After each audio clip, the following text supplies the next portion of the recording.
Hello बच्चों, जेबी classes के YouTube channel पे आप सभी का बहुत स्वागत है।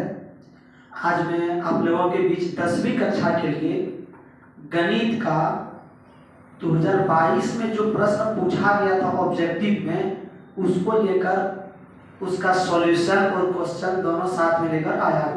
जैसा कि आप सभी को मालूम होगा कि 2023 का जो बोर्ड एग्जाम होगा 10th का और 9th का भी, दोनों एग्जाम जो है 2 टर्म में होने वाली है। एक फर्स्ट टर्म जो कि नवंबर का डेट दिया गया है और एक सेकेंड टर्म जो कि मार्च अप्रैल में है। और आप सभी को मालूम होगा कि फर्स्ट टर्म का जो एग्जाम होगा वो एमसीक्यू क्वेश्चन यानी कि ऑब्जेक्टिव होगा। आपको उसमें क्या करना है कि 4 में से एक आंसर को चुन के बताना है, ठीक है।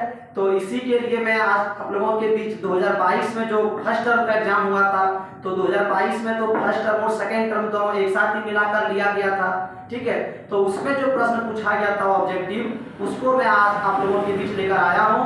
आप इसको आराम से ध्यान से देखेंगे। मैं इसका आंसर को डिटेल्स में बताने का प्रयास करूंगा ताकि आप सभी को अच्छे से ये समझ में भी आ जाए और ये समझ में आ जाए कि आखिर ऑब्जेक्टिव प्रश्न आता कैसे एग्जाम में, ठीक है। तो चलिए बिना देर किए हम प्रश्न को बताने का स्टार्ट करते हैं।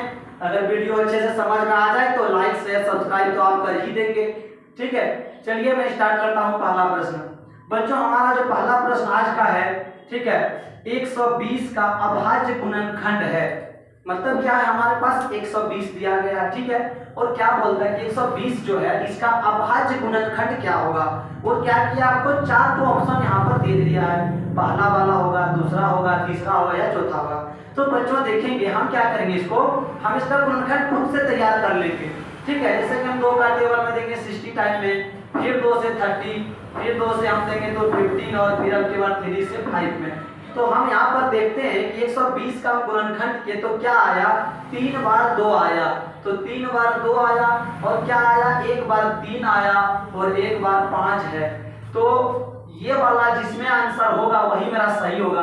तो देखेंगे पहला ऑप्शन जो है बच्चों, देखो यहाँ पर 3 बार 2 है, 1 3 1 5 है, तो इसका जो आंसर हो जाएगा वो पहला वाला ही सही हो जाएगा, ठीक है। उसके बाद दूसरा प्रश्न जो है, दूसरा क्या बोला है, जस्ट इसका ऑपोजिट है। इसमें क्या था कि 120 का गुणनखंड निकालने बोला था, इसमें क्या किया आपके पास सेकंड वाला में गुणनखंड आपको दे दिया है, बोलता है इसका मान क्या होगा। जैसे हमारे पास क्या है, 2 2 2 3 बार है और 2 बार 3 है, उसका मान क्या होगा। बच्चों ये सबसे इजी प्रश्न है, इसको क्या करेंगे, डायरेक्ट मल्टीप्लाई कर देंगे, ठीक है। 2 दूनी 4, 4 दूना 8, 8 तिया 24, 24 तिया 72, तो इसका आंसर हो जाएगा क्या, 72, सेकंड ऑप्शन, ठीक है। इसके बाद जो तीसरा प्रश्न है वो क्या है, 6 और 20 का एचसीएफ है, यानी कि हमारे पास 6 है और 20 दिया है और इसका क्या करना है, एचसीएफ निकालना है। बच्चों हम क्या करेंगे, इसको सामने यहाँ पर बना लेंगे। एग्जाम में भी लास्ट में रफ पेज दिया रहता है, आप वहां पर इसको सॉल्व कर सकते हैं और सॉल्व करके ही इसका आंसर लिखें, ठीक है। तो चलिए 6 और 20 का एचसीएफ निकालने बोला, हम क्या करेंगे, 6 लिखेंगे और इसका गुणनखंड लिखेंगे। 6 का गुणनखंड क्या होगा, 2 × 3, और 20 जो है 20 का भी क्या करें, गुणनखंड निकाल लेंगे। तो 20 का निकालेंगे तो 2 का टेबल में 10 बार में, 2 का टेबल में 5 बार में, यानी कि 2 × 2 × 5। अब बच्चों एचसीएफ होता क्या है, एचसीएफ का फुल फॉर्म होता है हाईएस्ट कॉमन फैक्टर, ठीक है। हाईएस्ट कॉमन फैक्टर का मतलब हो गया कि दोनों में बड़ा से बड़ा कॉमन क्या है, ठीक है। तो हम क्या करेंगे, यहाँ पर एचसीएफ का लिख देंगे और दोनों कॉमन क्या है देखेंगे, तो दोनों में एक 2 कॉमन है, इसमें भी 2 है, इसमें भी 2 है। इसका मतलब 6 और 20 का एचसीएफ क्या होगा, यही 2 हो जाएगा, ठीक है। तो इसका ऑप्शन नंबर कौन सा सही हो जाएगा बच्चों, तो पहला ऑप्शन देखो 2 यहाँ दिया है, तो दूसरा एक जो सही हो जाएगा पहला ऑप्शन। अगला प्रश्न क्या बोला है बच्चों कि किसी पूर्णांक m के लिए विषम संख्या का रूप होगा। अब क्या है, अब अलग क्वेश्चन थोड़ा सा है, ठीक है, कि हमारे पास क्या है, पूर्णांक हमको मालूम है, कौन सा पूर्णांक मालूम है, m। बच्चों जिस प्रकार हम लोग गिनती का नंबर बोलते हैं 1 2 3, ये इंटीजर है m। अब जो चौथा प्रश्न है बच्चों, किसी पूर्णांक m के लिए विषम संख्या का रूप है, मतलब हमारे पास क्या है, एक इंटीजर दे दिया है m, ठीक है। अब m एक इंटीजर दे दिया, पूर्णांक दे दिया। अब क्या बोलता है कि m जो है वो विषम संख्या कब होगा, ठीक है, किस फॉर्म में m का कौन सा फॉर्म होगा जिसमें वो हमेशा क्या आ जाए, विषम आ जाए। जैसे m है 2m है, m + 1 है, 2m + 1 है, तो हम क्या करेंगे, सब में m का वैल्यू बारी बारी से पुट करेंगे। जैसे देखेंगे अब यहाँ पे हम ये वाला फर्स्ट वाला क्या ऑप्शन हमारे पास है m, अगर m का वैल्यू हम 1 लिखेंगे तो ये भी सम आ जाएगा, ठीक है। और अगर m का वैल्यू 2 रखेंगे तो ये क्या आता है, ये सम आ जाएगा। अब क्या हो रहा है यहाँ पे कि अगर m का वैल्यू 1 रखे इसमें तो भी सम आया, लेकिन 2 रखे तो क्या आ गया, सम आ गया। इसका मतलब ये आंसर मेरा नहीं होगा। अब हम क्या करेंगे, इसका सेकंड वाला जो है 2m, उसमें देखेंगे 2m में देखना बच्चों, अगर हम m का वैल्यू 1 पुट करते हैं 2 आया, जो कि क्या एक सम संख्या है। फिर हम 2m में क्या करें बच्चों, अगर m के जगह पे हम 2 रख दें ये 4 आ जाएगा, जो कि फिर क्या है, सम ही है। इसका मतलब इसमें तो भी सम आएगा नहीं। फिर हम तीसरा ऑप्शन जो है उसको चेक करेंगे बच्चों। तीसरा ऑप्शन को देखेंगे तो हमारे पास क्या m + 1 है। अगर हम m का वैल्यू 1 रखेंगे तो 1 + 1 2 आ जाएगा, या अगर हम m का वैल्यू 2 रखें 2 + 1 3, यानी कि इसमें भी वही कहानी हो जाएगा फर्स्ट वाला जैसा, एक बार आ जाएगा किसी में सम किसी में विषम। आंसर वो वाला होगा जिसमें कोई भी वैल्यू रखे वो विषम ही आ जाए। जैसे इसका चौथा ऑप्शन देखना 2m + 1, अगर हम इसमें m का वैल्यू पुट करते हैं 1, ठीक है, 2 1 जा 2 + 1 यानी कि 3, जो कि क्या विषम संख्या है।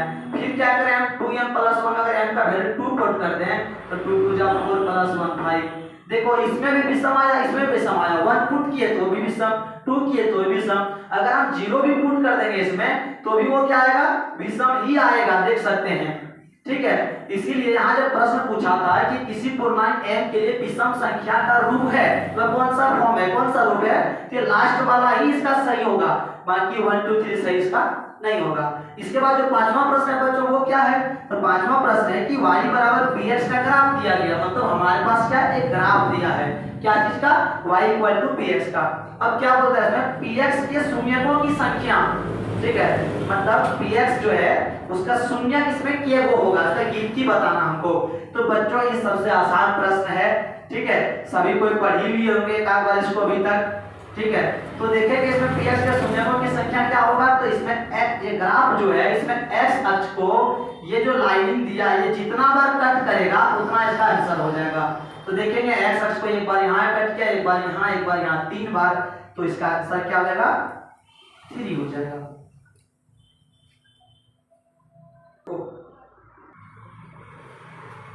अब जो छठा प्रश्न है बच्चों, बहुपद x² - 3 का शून्यक है।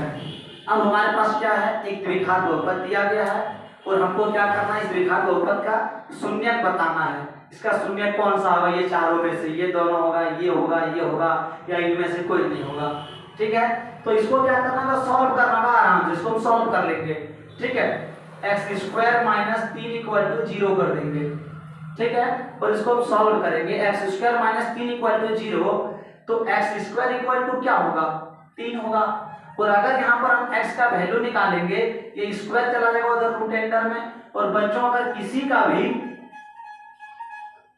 वर्गमूल निकालेंगे तो वर्गमूल जो होता है वो प्लस और माइनस दोनों आता है, इसीलिए इसका जो सही आंसर होगा वो तीसरा नंबर होगा, -√3 +√3, ठीक है। इसी को एक बार हम -√3 भी लिख सकते हैं और एक बार +√3 भी, ठीक है। इसके बाद जो अगला प्रश्न है वो सातवां प्रश्न, वो क्या है, सातवां प्रश्न है बच्चों कि एक द्विघात बहुपद ज्ञात कीजिए जिसके शून्यकों का योग तथा गुणनफल क्रमशः -3 और 2 दिया गया है। अब हमको क्या करना है, जैसे पिछला प्रश्न में हमको द्विघात बहुपद दिया था उसका शून्यक निकाले थे, अब इसमें क्या उसका ऑपोजिट है, ठीक है, क्या है, इसमें द्विघात बहुपद ही आपको निकालना है और हमको शून्यक यहाँ नहीं दिया है, शून्यकों का योग दिया है, ठीक है। तो बच्चों जब ऐसा प्रश्न आता है तो ये इसके लिए क्या हम लोग करते हैं, इसके लिए ऐसे इसको सॉल्व करते हैं। हम यहाँ लिखेंगे पहले, माना एक द्विघात बहुपद ax² + bx + c है। सबसे पहले इसके लिए क्या होता है कि द्विघात बहुपद माना जाता है, ठीक है। इसको हम पूरा डिटेल्स में लॉन्ग करके बना रहे हैं और इसके शून्यक जो है तुम लोग एग्जाम में इतना डिफिकल्ट बनाने का काम नहीं है, शॉर्टकट में बना दोगे, यहाँ बस डिटेल्स करके लॉन्ग कर रहे हैं ताकि अच्छे से समझ में आ जाए, ठीक है। इसके शून्यक क्या है, अल्फा एवं बीटा हम मान लेते हैं, ठीक है। और हमको यहाँ क्या दिया है, शून्यकों का योग फर्स्ट वाला है और सेकंड वाला शून्यकों का गुणनफल है। मतलब ये होगा कि हम शून्यक अगर अल्फा और बीटा मान ले तो अल्फा + बीटा लिखेंगे -3, और अल्फा इंटू बीटा क्या लिखेंगे 2। ठीक है, शून्यकों का योग मतलब अल्फा प्लस बीटा और शून्यकों का गुणनफल मतलब अल्फा इंटू बीटा। ठीक है, और अल्फा प्लस बीटा माइनस 3 है, इसका फॉर्मूला होता है माइनस बी बटा ए, शून्यकों का योग का, और गुणनफल का फॉर्मूला क्या होता है सी बटा ए। अब तीनों के नीचे कुछ नहीं है बटा में तो 1 दे देंगे, 1 तो दे ही सकते हैं। और ऐसा अगर हम दे दिए तो हमारे पास a के सामने देखो 1 हो गया, a का वैल्यू कितना हो गया 1। अच्छा, माइनस b के सामने -3 हो गया, तो b का वैल्यू कितना हो गया 3, क्योंकि माइनस माइनस आपस में कट गया। और c का वैल्यू हमारे पास क्या हो गया, c के सामने 2 है। तो अब मेरा द्विघात बहुपद क्या होगा, तो द्विघात बहुपद देखो इसको माने थे किसको, ax² plus bx plus c। अब इसके जगह पुट करते जाओ, a के जगह 1 रखेंगे, b के जगह पे 3 रखेंगे और c के जगह 2। तो क्या आ गया बच्चों, x² आ गया प्लस 3x आ गया प्लस 2। ठीक है, इसका ऑप्शन बच्चों हम नहीं लिखे हैं। ठीक है, इसका आंसर क्या हो जाएगा, x² प्लस 3x प्लस 2, ये मेरा आंसर हो जाएगा। ठीक है, अब इसके बाद जो अगला प्रश्न है बच्चों वो क्या है, तो अगला प्रश्न में पूछा है कि हमारे पास a1 a2 equal to b1 b2 equal to c1 c2 not, मतलब कोई समीकरण है। ठीक है, समीकरण युग्म है जिसमें क्या a1 a2 b1 b2 बराबर है लेकिन c1 c2 बराबर नहीं है। ठीक है, और उसके लिए समीकरण निकाय जो है हमारे पास दे दिया a1x plus b1y plus c1 equal to 0 और दूसरा समीकरण भी दे दिया है। तो अब बोलता है कि अगर a1 a2 b1 b2 बराबर हो, c1 c2 बराबर नहीं हो, ये इसका आंसर क्या होगा, क्या ये कोई हल नहीं होगा इसका, या इसका अद्वितीय हल होगा, या अनेक हल वाला इक्वेशन ये है। ठीक है, हमको बताना है या दो हल वाला है। तो बच्चों इसको मैं बस सबको याद दिलाना चाहते हैं, सभी एक बार मैथ को पढ़ ही लिए होंगे इन सब चैप्टरों को, लेकिन फिर भी हम थोड़ा डिटेल्स करके बता देते हैं। ठीक है, क्या है यहाँ पर है, हम लोग पढ़े हैं कि अगर यदि a1 a2 और b1 b2 बराबर रहे और c1 c2 भी बराबर रहे, तब ये क्या होता है, अनेक हल होता है। अनेक हल का मतलब कि x y का वैल्यू कितना निकल सकता है। ठीक है, अच्छा उसके बाद अगर यदि a1 a2 बराबर रहे और b1 b2 बराबर नहीं रहे और ना ही c1 c2 बराबर रहे, तो इसका क्या होता है, कोई हल नहीं, सॉरी इसी का अद्वितीय हल होता है। ठीक है, इसी का क्या होता है, अद्वितीय हल। हमारे पास जब भी दो समीकरण दिया रहता है उसको हम चेक करते हैं ऐसे करके a1 a2 b1 b2 करके, अगर तीनों बराबर तो अनेक हल, अगर कोई भी बराबर नहीं तो अद्वितीय हल। और अगर ऐसा हो जाए कि दो को तो बराबर है लेकिन तीसरे के बराबर नहीं है, तो इसी का जो आंसर होता है बच्चों वो क्या होता है, कोई हल नहीं। और हमारा जो प्रश्न है वही है कि अगर a1 a2 equal to b1 b2 equal to not c1 c2, तो इसका क्या होगा, तो कोई हल नहीं होगा। ठीक है, इसके बाद अगला जो प्रश्न है, रेखिक समीकरण युग्म ये दिया हुआ है, दो रेखिक समीकरण हमको दिया है, युग्म दिया है दो, एक तो। ठीक है, और इसमें क्या बोलता है कि x और y का वैल्यू निकालो। ठीक है, तो ये बच्चों बहुत लॉन्ग क्वेश्चन होगा, इसमें पूरा सॉल्व करके x और y का वैल्यू निकालना होगा। इसको हम इरेज करते हैं और देखते हैं ध्यान से इस प्रश्न को। ठीक है, तो हमारे पास क्या है, हमारे पास है 2x minus Y equal to 5, और हमारे पास क्या है, और हमारे पास है 3x plus 2y equal to 4। ठीक है, देखिए इसको क्या करेंगे, दो समीकरण का जो x y का वैल्यू निकाला जाता है उसका कई विधि है, जैसे प्रतिस्थापन विधि है, विलोपन विधि है, वज्र गुणन विधि है, ग्राफीय विधि है। ठीक है, तो हम लोग किसी भी एक मेथड को उपयोग करके इसमें x और y का वैल्यू निकाल देंगे तो इसका जो हल है वो हमको पता चल जाएगा। ठीक है, तो चलिए देखते हैं, हम इसको विलोपन से बनाने का प्रयास करते हैं। ठीक है, विलोपन से बनाने के लिए बच्चों तुम लोग को मालूम होगा कि क्या करना होता है कि या तो x या तो y किसी एक को बराबर करना होता है। दोनों समीकरण में हम y को बराबर कर लेते हैं, यहाँ पर 2y है, यहाँ पर 1 है, हम इसमें भी क्या करते हैं 2 से गुना करते हैं, 2y हो जाएगा। उसके बाद हम दोनों समीकरण को क्या करेंगे, अलग अलग साइन रहता है तो जोड़ देते हैं, और दोनों में अगर सेम साइन रहता है तो हमको घटाव करना होता है विलोपन विधि में। तो यहाँ पे देखो हम y को बराबर कर रहे हैं, y का यहाँ माइनस है यहाँ प्लस है, तो हम दोनों समीकरण को क्या कर देंगे, जोड़ देंगे। हम लिखेंगे यहाँ पे समीकरण 1 प्लस 2। अब देखो 2 से इंटू किया, 2 से सब में इंटू हो जाएगा, तो 2 2 जा 4x हो जाएगा, 2 इंटू y करेंगे 2y हो जाएगा, 2 5 जा 10 हो जाएगा। और क्या यहाँ पर दूसरा समीकरण है 3x प्लस 2y बराबर 4। अब क्या करेंगे, जोड़ने की बात किए हैं। ठीक है, चलिए जोड़ते हैं। 4 और 3 क्या हो जाएगा 7x हो जाएगा, और ये y माइनस और प्लस में तो काट देंगे इसको, और ये 10 और 4 को जोड़ेंगे तो 14 हो जाएगा। x का मान निकालेंगे बच्चों, ये 7 और x गुना में यहाँ बटा में चला जाएगा, 2 बार में कटा तो x का वैल्यू कितना हो गया 2। ठीक है, अब क्या करेंगे, कोई भी एक समीकरण ले लेंगे फिर से हम, जैसे समीकरण 1 से फिर ले लेते हैं। समीकरण 1 में पुराना वाला क्या था बच्चों, उसी को लेते हैं। ठीक है, 2x minus Y equal to 5, हम किसी को भी यहाँ ले सकते हैं, समीकरण 1 को, 2 को, न्यू समीकरण को, पुराना समीकरण को, सब में आंसर आ जाएगा सही। ठीक है, इसमें क्या करते हैं, जो x का वैल्यू निकला यहाँ पे 2, इसके जगह पे रख देते हैं, माइनस वाई बराबर 5, 2 दूना 4 माइनस वाई बराबर 5, माइनस वाई बराबर 5, ये 4 बच्चों चला जाएगा माइनस में, बचेगा -1, फिर माइनस माइनस कट गया तो y का वैल्यू कितना हो गया 1। यानी इस प्रश्न को हम सॉल्व किए तो x का वैल्यू 2 आ गया, y का कितना 1 आ गया। तो x का 2 y का 1 देखेंगे कौन सा ऑप्शन हमारे पास है यहाँ पे। यहाँ पर तो फिलहाल हमको एक भी ऐसा नहीं लग रहा है बच्चों, लेकिन इसका आंसर 1 नंबर ही होगा। ठीक है, हो सकता है यहाँ पे कहीं मेरा कैलकुलेशन मिस्टेक हो। हाँ बच्चों यहाँ पर है, 5 में 4 जाएगा तो +1 आएगा। ठीक है, और ये y के पास माइनस था तो यहाँ चला जाएगा, इसका पहला ऑप्शन जो है सही हो जाएगा। ठीक है, उसके बाद जो 10वां नंबर प्रश्न है वो ये है कि रेखिक समीकरण युग्म जिसका हल होता है वो क्या कहलाता है। मतलब अगर कोई ऐसा रेखिक समीकरण हो जिसका हल हो तो वो क्या कहलाएगा, संगत, असंगत। बच्चों जिसका हल होता है वो संगत कहलाता है, और जिसका हल नहीं होता वो असंगत कहलाता है। ठीक है, तो अब हम अगले प्रश्न को देखते हैं। हाँ तो बच्चों अब जो 11 नंबर प्रश्न है वो ये है कि 3x + 2y = 5, 2x - 3y = 7 के कितने हल होंगे। मतलब हमारे पास एक समीकरण युग्म है, इसका क्या करना है, बताना है कि इसका हल क्या होगा, 1 होगा, 2 होगा, 3 होगा या अनंत होगा। ठीक है, तो हम क्या करेंगे बच्चों, इसका पहले जांच कर लेंगे a1 a2 b1 b2 c1 c2 वाला फॉर्म में लाकर। ठीक है,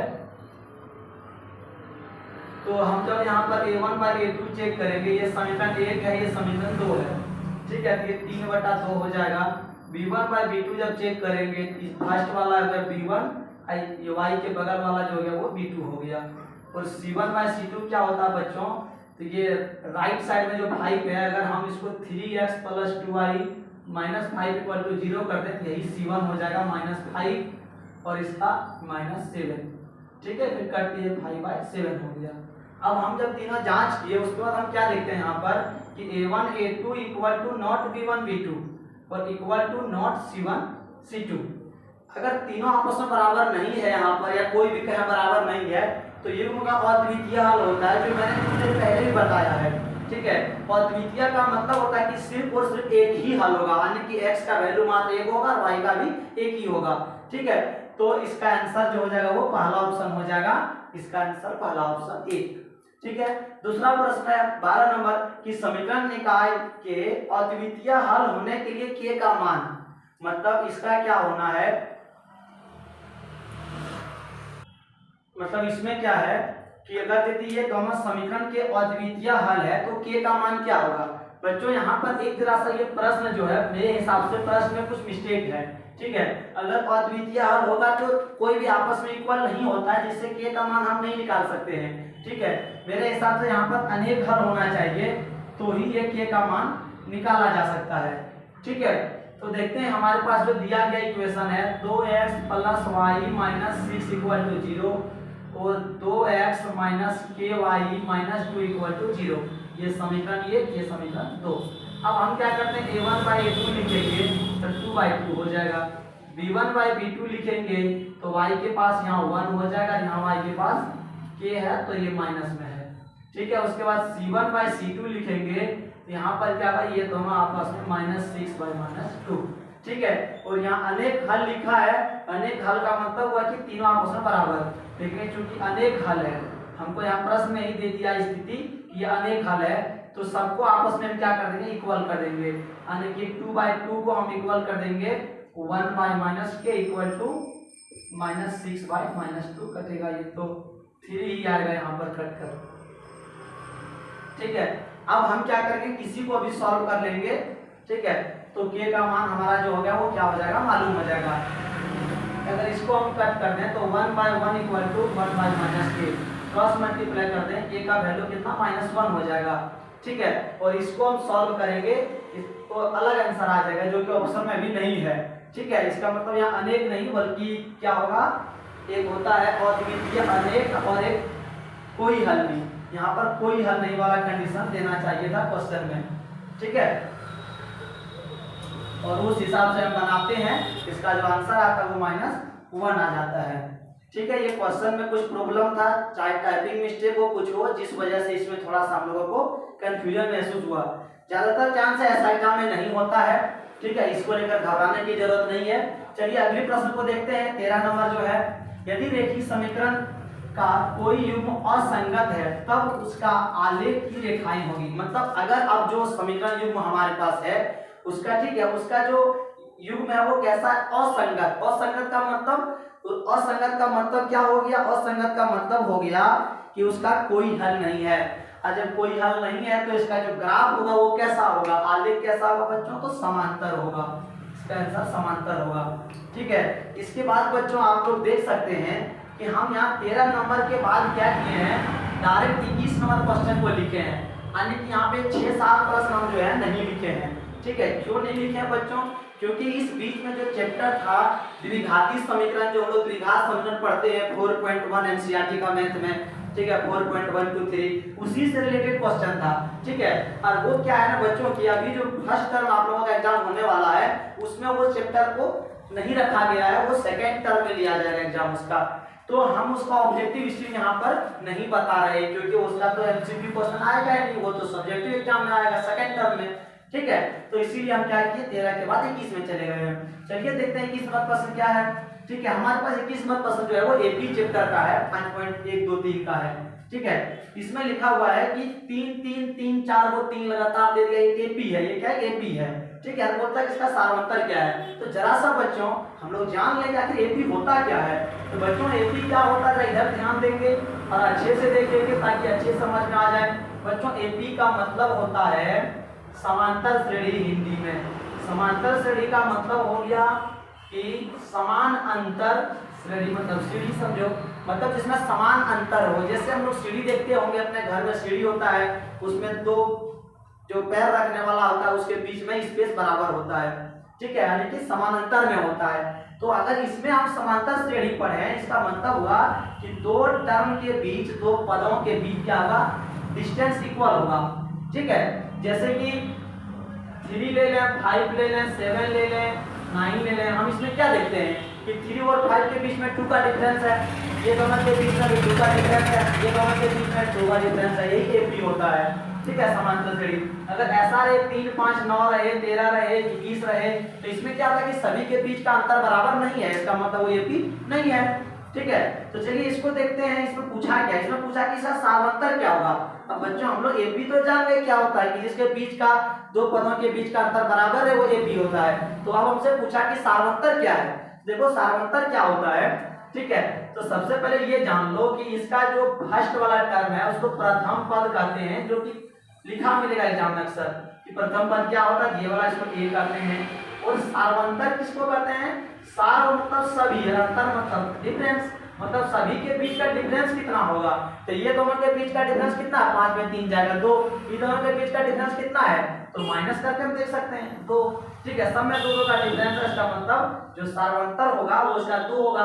अब इसका सारवंतर क्या होगा जो हम लोग को प्रश्न एग्जाम में दिया है। तो बच्चों देखना, अगर हम 3 में 3 को घटाव करेंगे तो 0 बचेगा, इसका मतलब इसका सारवंतर क्या हो जाएगा, 0। अच्छा, इसके बाद अगला प्रश्न है बच्चों कि एक एपी का प्रथम पद 10 है। जस्ट हम बताए कि प्रथम पद ए, यानी कि एपी है हमारा, उसमें हमको ए बराबर दे दिया है, कितना दिया, 10। और क्या बोलता है, और क्या बोला, और बोलता है कि इसका सारवंतर 10 है, मतलब इसका बीच का जो डिफरेंस है वो भी डी बराबर भी कितना है, 10 है। ठीक है, अब बोलता है इसका दूसरा पद क्या होगा। तो बच्चों हम लोग जानते हैं कि दूसरा पद क्या होता है इसका, तो प्रथम पद हो गया ए, ठीक है, बीच का डिफरेंस होता है डी। और अगर हमको ए और डी दिया रहे तो हम इसका अगला पद कैसे निकालेंगे, तो हम डी निकालेंगे क्या करते, दोनों को घटाव करते थे, 5 - 3 7 माइनस 5। और हमको डी दिया है, अगला पद निकालना है, बोले हम क्या करते हैं, जोड़ देंगे। पहला पद 10 है, दूसरा 20 होगा, अगला 30 होगा, अगला 40 होगा, 10 जोड़ते जाएंगे। तो यहाँ सिर्फ और सिर्फ दूसरा पद पूछा है, तो दूसरा पद क्या मेरा हो जाएगा, 20 हो जाएगा, क्योंकि 10 में हम 10 जोड़ेंगे तो 20 ही आएगा। उसके बाद जो अगला प्रश्न है 23 नंबर, उसमें क्या बोला है कि एक एपी में यदि a बराबर 7, d बराबर 3, n बराबर 8। अब देखो इसमें और नया बात आ गया, a और d तो हम लोग जान रहे थे, a किसको कहते हैं, पहला पद को, d किसको कहते हैं, दो पदों के बीच की दूरी को, डिस्टेंस को, या उसको डिफरेंस को, ठीक है। तो अब समझते हैं कि अगर हमको a मालूम है, d मालूम है, और n भी दे रहे, n क्या होता है बच्चों, तो पदों की संख्या, जैसे यहाँ पे देखो 1 2 3 4 टर्म हो गया, तो n हो गया इसका 4, ठीक है।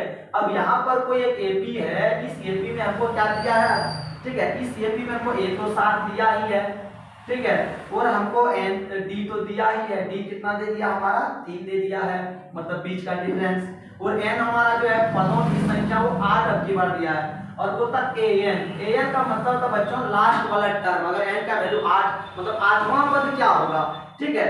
तो an का फॉर्मूला होता बच्चों a plus n minus 1 into D, ये का मान हम पुट कर देंगे यहाँ 7, n का वैल्यू पुट करेंगे 8 माइनस 1 और d का वैल्यू 3, इसको सॉल्व कर देंगे, 8 भी गया तो 7 इंटू 3, 7 प्लस बच्चों 7 गुना 3 करेंगे 21, जोड़ देंगे तो कितना हो जाएगा 28, यानी कि इसका आंसर जो हो जाएगा बच्चों वो कितना होगा 28 हो जाएगा, तीसरा ऑप्शन, ठीक है। उसके बाद जो अगला प्रश्न है बच्चों, 3 के प्रथम 5 गुणज का योग क्या होगा, हमको क्या करना है, 5 जो गुणज हमको लेना है, किसका लेना है, 3 का, ठीक है, उसको क्या करना है, योग निकालना, जोड़ देना है, ठीक है। देखो बच्चों 3 का गुणज हमको लेना है, चलिए 3 का गुणज कौन होता है, 3 का जो टेबल में आता है, तो 3 का टेबल 3 हो गया, 6 हो गया, 9 हो गया, 12 हो गया, 15 हो गया, 5 को ले लिया, ठीक है। अब बोलेगा इसका योग क्या है, योग को बच्चों हम लोग एसएन करते हैं, और एसएन का फॉर्मूला क्या होता है, तो n/2 a प्लस a, और एक बड़ा फॉर्मूला भी होता है, इसमें हम छोटा वाला ही यूज करेंगे, ठीक है। अब यहाँ पे n कितना होगा, 5 गुना 5 को लिए हैं, 1 2 3 4 5 को, n का वैल्यू 5 पुट कर देंगे, और a किसको कहेंगे, फर्स्ट वाला को, an किसको कहते हैं, लास्ट वाला को, ठीक है। तो 5/2, 15 3 जोड़ेंगे तो 18, 2 का टेबल में ये 9 बार में 9 गुना 5 करेंगे 45, यानी कि इसका आंसर क्या हो जाएगा 45, ठीक है बच्चों। आप देखते हैं अगले प्रश्न को। बच्चों हमने कहा अभी कि अगला प्रश्न देखो, लेकिन मैं अभी भी डिसाइड किया कि इस वीडियो में, इस पार्ट में मैं इतना ही प्रश्न बताऊंगा, ठीक है, क्योंकि मैं वीडियो को लंबा करना नहीं चाहता हूं। मैं इसके बाद जो प्रश्न बचे हुए हैं वो अगली पार्ट में लेकर आप लोग के बीच आऊंगा, ठीक है। तब तक के लिए आप इस वीडियो को अच्छे से देख करके इसको अच्छे से बना लें, ठीक है, फिर अगली पार्ट हम लेकर आएंगे। और अगर ये सेशन मेरा अच्छा लगा होगा तो लाइक शेयर सब्सक्राइब जरूर करें, ताकि दूसरे बच्चों को भी इसका फायदा मिले, और सब्सक्राइब करेंगे ताकि अगर ऐसा कोई भी वीडियो अपलोड करें तो आप सभी तक ये वीडियो पहुंच जाए, ठीक है। चलिए, थैंक यू।